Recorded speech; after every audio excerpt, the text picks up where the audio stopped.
বিসমিল্লাহির রহমানির রহিম। আজকের ক্লাসে সবাইকে আন্তরিক অভিনন্দন। গত ক্লাসে আমি 1861 সালের ভারতীয় কাউন্সিল আইন এবং ব্রিটিশ ভারতে প্রতিনিধিত্ব সরকারের বিকাশের পটভূমি সম্পর্কে কিছু আলোচনা করেছিলাম।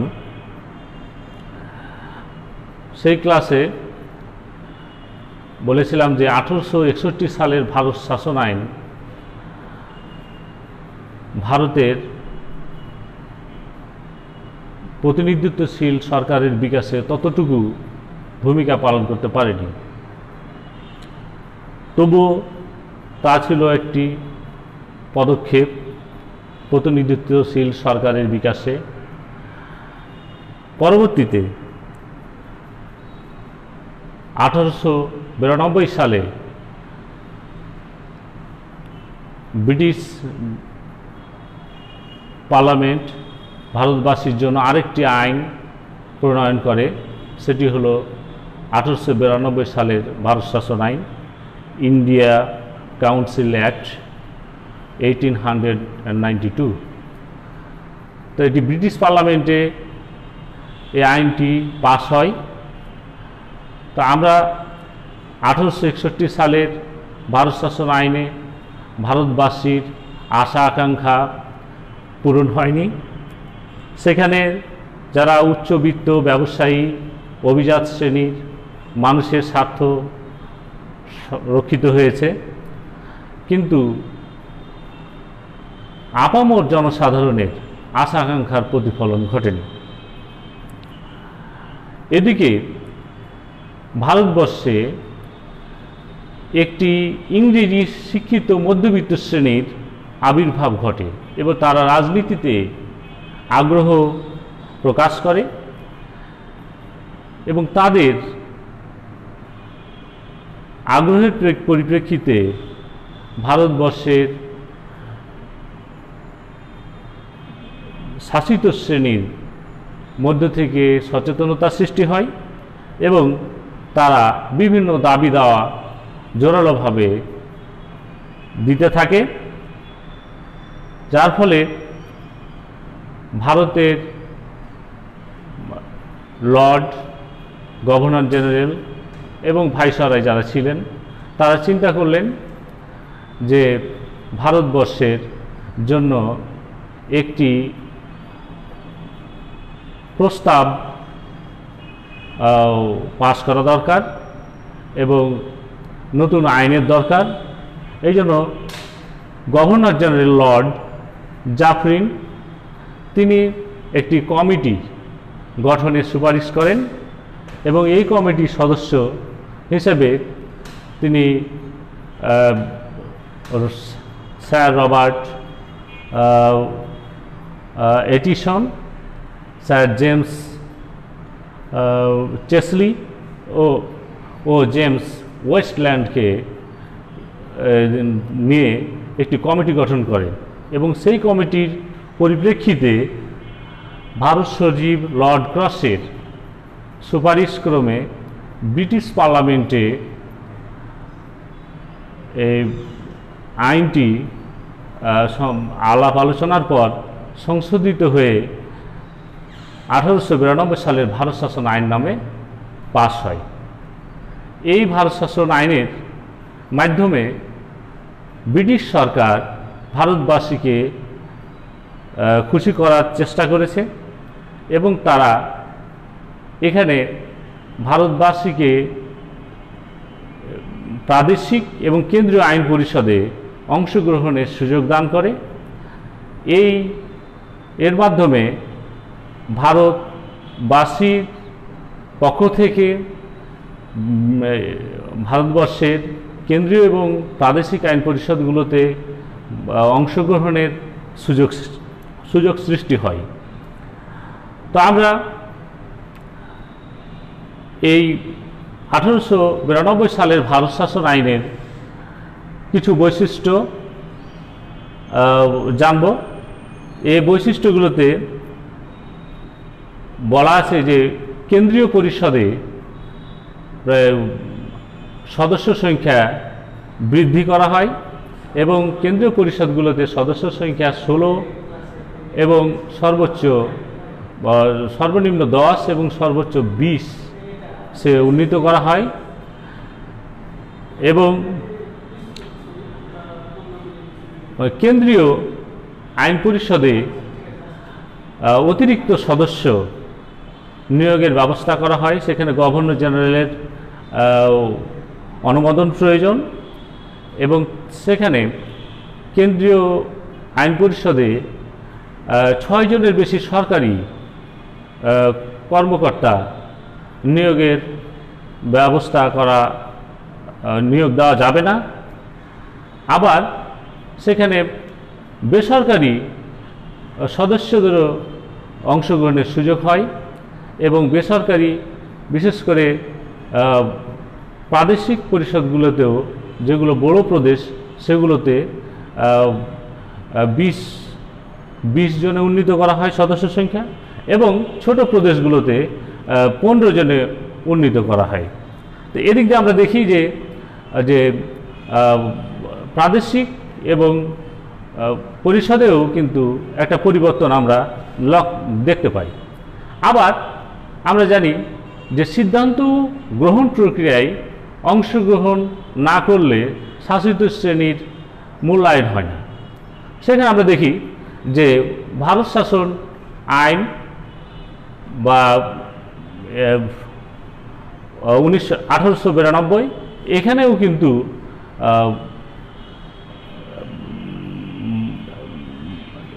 অর্থনৈতিক যে রিপোর্টগুলোতে আলোচনা সমালোচনা করার সুযোগ প্রদান করা হয়। আবার এই ভারত শাসন আইনের মাধ্যমে আমরা আরও অবগত হই যে এখানে 4 জন কেন্দ্রীয় পরিষদে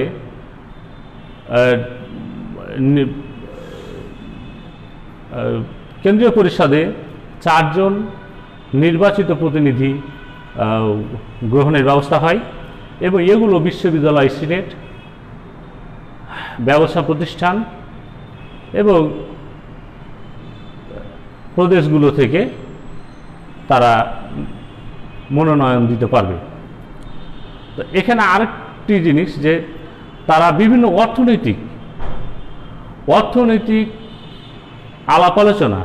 অর্থনৈতিক ক্ষেত্রে আলাপ আলোচনা করার সুযোগ পায় ভারতবাসীগণ, অর্থাৎ ভারতবাসীদের পক্ষ থেকে যারা প্রতিনিধি তারা অর্থনৈতিক ক্ষেত্রে আলাপ আলোচনা করার সুযোগ পায় এবং এই সুযোগের মাধ্যমে তারা জনস্বার্থ সংশ্লিষ্ট বিষয়ে প্রশ্ন করার অধিকার পায়। তো আমরা ভারত শাসন আইন, ইন্ডিয়া কাউন্সিল অ্যাক্ট 1892 এর মাধ্যমে আমরা ভারতবাসীদের আগে 1861 সালের তুলনায় 1892 সালের অংশগ্রহণের সুযোগ বৃদ্ধি পায়, এটা আমরা বুঝতে পারি এবং তারই পরিপ্রেক্ষিতে আমরা লক্ষ্য করি যে ভারতের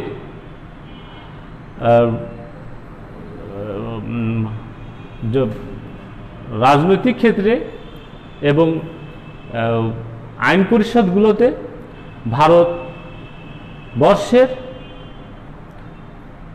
মানুষ অংশগ্রহণ করার সুযোগ পায়,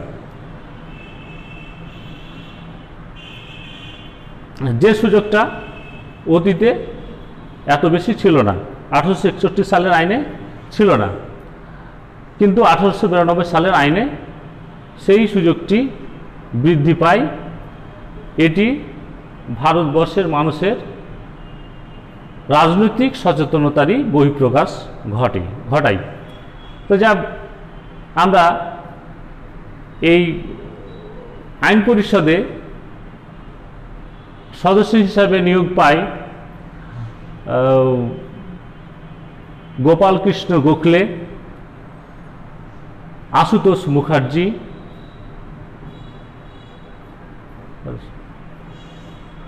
সুরেন্দ্রনাথ ব্যানার্জি, রাসবিহারী ঘোষ,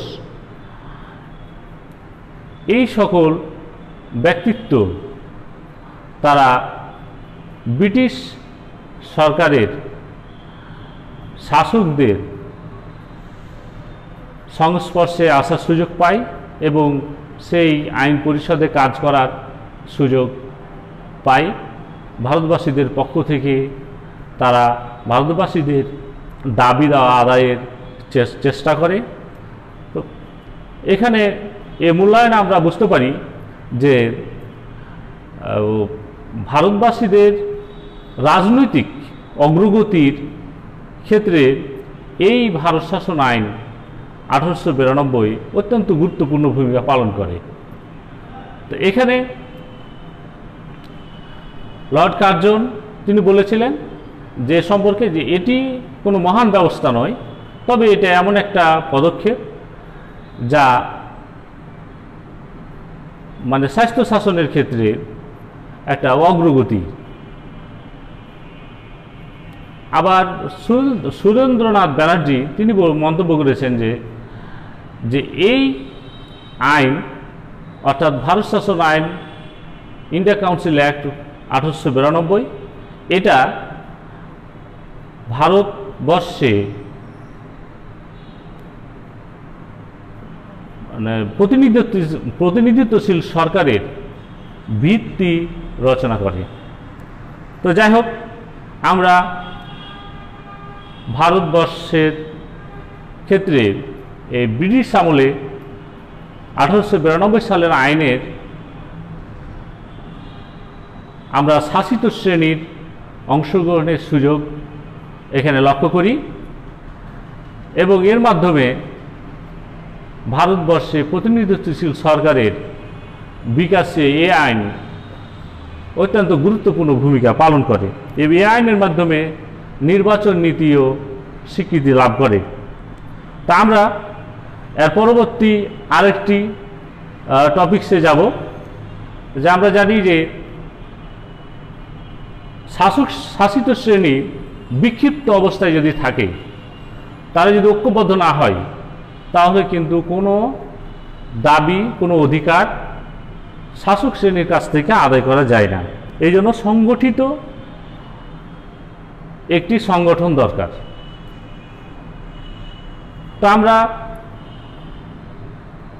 ব্রিটিশ ভারতে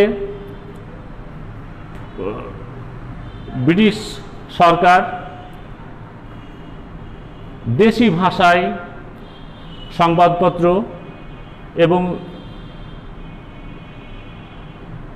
যে অস্ত্রশস্ত্র কিছু অস্ত্র দেশীয় অস্ত্র ব্যবহারের ক্ষেত্রে তারা নিষেধাজ্ঞা আরোপ করে। এই নিষেধাজ্ঞা আরোপ করার ক্ষেত্রে তারা ভার্নাকিউলার প্রেস অ্যাক্ট এবং আর্মস অ্যাক্ট 1876 সালে পাশ করে এবং এই পাশ করার মাধ্যমে ভারতবর্ষে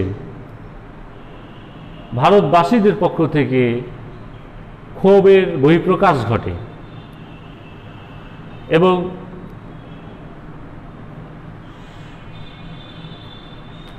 সুরেন্দ্রনাথ বন্দ্যোপাধ্যায় তিনি ভারতবর্ষবাসীদের পক্ষ থেকে তাদের একটি সংগঠন গড়ে তোলার চিন্তা করেন এবং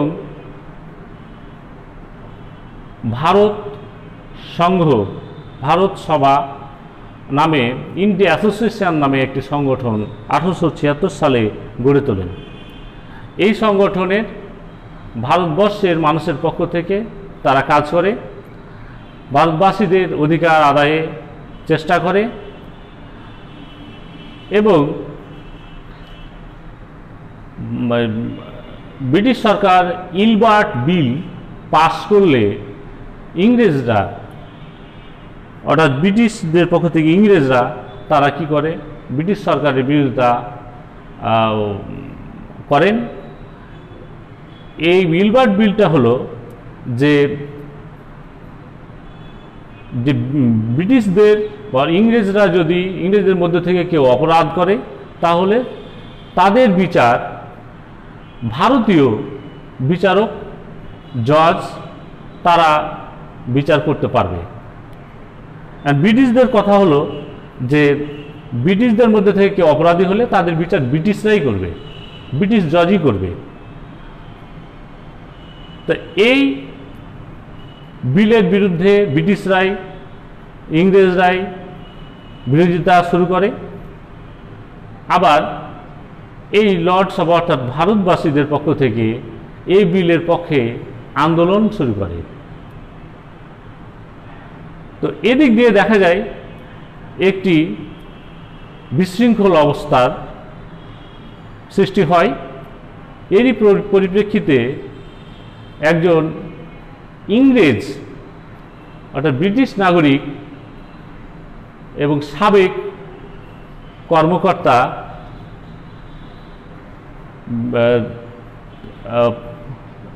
তিনি প্রশাসনিক কর্মকর্তা প্রশাসক হিসেবে তিনি ভারতবাসীদের নিয়ে একটি সংগঠন গড়ে তোলার চেষ্টা করেন। অর্থাৎ অ্যালান অক্টোভিয়ান হিউম তিনি ভারতীয় যারা রাজনৈতিক ব্যক্তিত্ব যারা আগ্রহী তাদেরকে নিয়ে এই সংগঠন তৈরি করেন, যে সংগঠন ভারতবাসীদের সামাজিক, রাজনৈতিক, অর্থনৈতিক ক্ষেত্রে অগ্রগতি আনয়ন করবে। তো এই জন্য উমেশচন্দ্র বন্দ্যোপাধ্যায়ের সভাপতিত্বে 1885 সালের 28শে ডিসেম্বর এই ভারতবর্ষের প্রথম রাজনৈতিক সংগঠন ভারতীয় জাতীয় কংগ্রেস নামক রাজনৈতিক প্রতিষ্ঠান, এই রাজনৈতিক দলটি প্রতিষ্ঠা লাভ করে। এই রাজনৈতিক দলের কিছু উদ্দেশ্য ছিল। তাদের উদ্দেশ্য হলো যে ভারতবর্ষের বিভিন্ন অঞ্চলের মধ্যে সম্পর্ক রাখা, সুসম্পর্ক রাখা এবং সৌহার্দ্যপূর্ণ সম্পর্ক স্থাপন করা, জাতি, ধর্ম, বর্ণ নির্বিশেষে জাতীয় ঐক্য তৈরি করা এবং ভারতবর্ষের সামাজিক ও রাজনৈতিক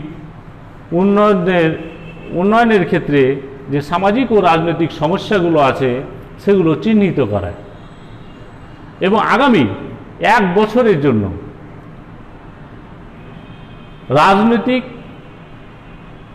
অগ্রগতির জন্য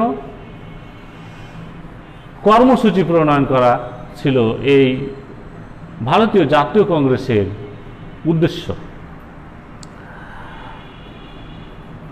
ভারতীয় জাতীয় কংগ্রেস এছাড়াও তাদের কার্যাবলী, বিভিন্ন কার্যাবলীর মাধ্যমে ভারতবর্ষের মানুষের অধিকার আদায় করার চেষ্টা করে।